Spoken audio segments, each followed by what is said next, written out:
Quick snippet. Well, you can remember I told you in an earlier video these springs actually screw into the perch down here.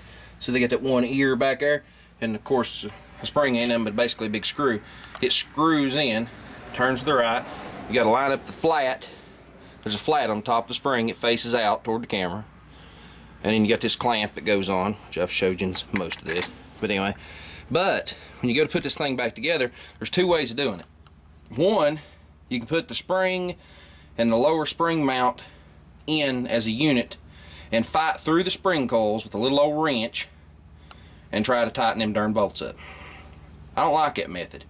I'd rather take a torque wrench and actually torque what it's supposed to be. It's supposed to be 80 foot-pound. Yeah, this is a drive axle. This is important crap here. But anyway, you know, you don't particularly want your steering going, do you? So you torque this crap. Well, anyway, but when you do that, you create yourself a unique problem. As you can notice, these springs are out of sorts because where the axles drop down so far.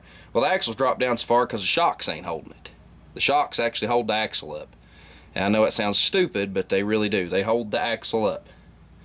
But anyway, I digress. So as you can see the curvature in the spring. Well, when you put the spring in the perch, the head of the spring's like over there in that shock tower. You can't turn it. You've got to get it in there. Well, how are you going to do it? It's easy. It really is. It sounds like it's not. You get it started like you want to screw it in. Then you shove it over into the pocket there, and it don't want to stay. 10,000 pound ratchet strap. Under the radius arm. I'm going to call it by the correct name for once. The radius arm. Yeah, anyway. You put it under the radius arm. I-beam. Whatever you want to call it. I call it an I-beam. The darn thing's a radius arm. Anyway, whatever. Hook it in the rear shock mount. And just clickety, clickety, clickety, clickety. Up it comes. And of course, you know, I wasn't really going to try to show you this because the spring doesn't have a whole lot of pressure on it. But yet, the spring does have pressure on it. And I value my teeth.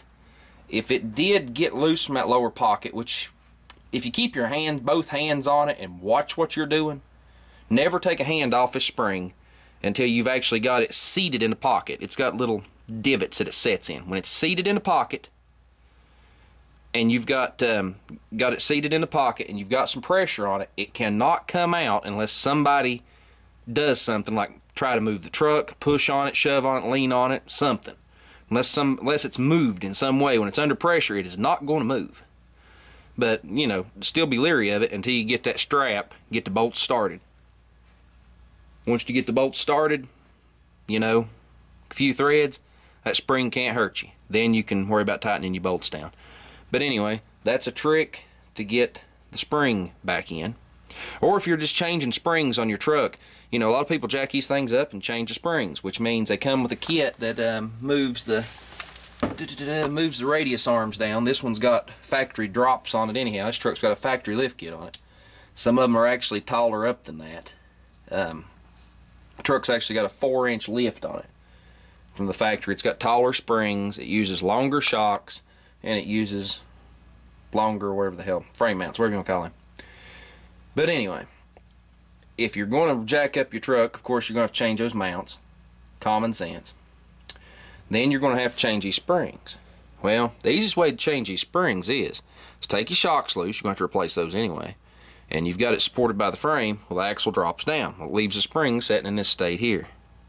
What you do is, actually it leaves it a little lower than what it is. I've got it bound up some.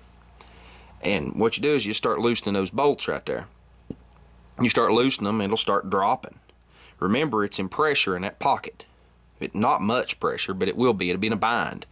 And the worst thing it'll do is pop out. It'll go thong and stick over here. When you get it to that point, instead of fooling with taking those cups loose, you know, that's lost cause if you're using a stock diameter spring, which you about have to with these upper pockets.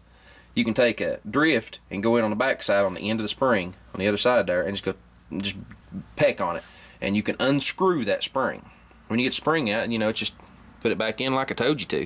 Of course, you know, if you're jacking a truck up, so to speak, your springs are going to be a few inches longer, you know, a little bit tougher.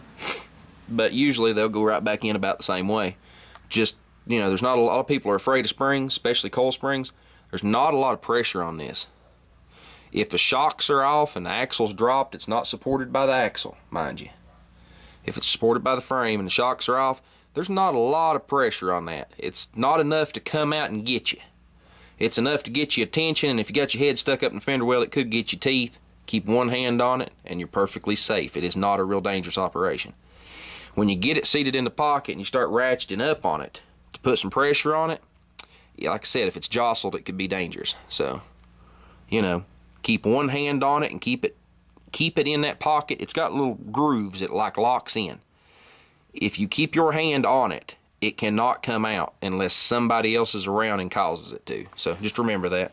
There's no point in being scared of coil springs. Now, like on a strut and stuff, you can tell if a spring's got a lot of pressure on it. You know, see here? Well, you probably can't because I'm moving the camera too, but you can, I don't know if I can do this without, where you can actually see. I don't know if you can or not, but anyway. Well, look here. The spring don't have a whole lot of pressure on it. The more pressure it's on it, if there's pressure on it, you wouldn't be able to move this axle. But these axles do float to an extent. They don't float that much. There is actually a link bar that's still laying on the ground. I haven't even hooked back up yet, so that's why my front axles are floating. But anyway, all my steering linkage is off. My shocks are off. I guess my next step here is going to be, I guess, to put my shocks on. So anyway, I don't know if I'm going to do it tonight or not. We'll see. I said I was quitting, what, 2 hours ago? So, hang on. I ain't going to say see you yet. But if this is the end, you'll see me again. Bye.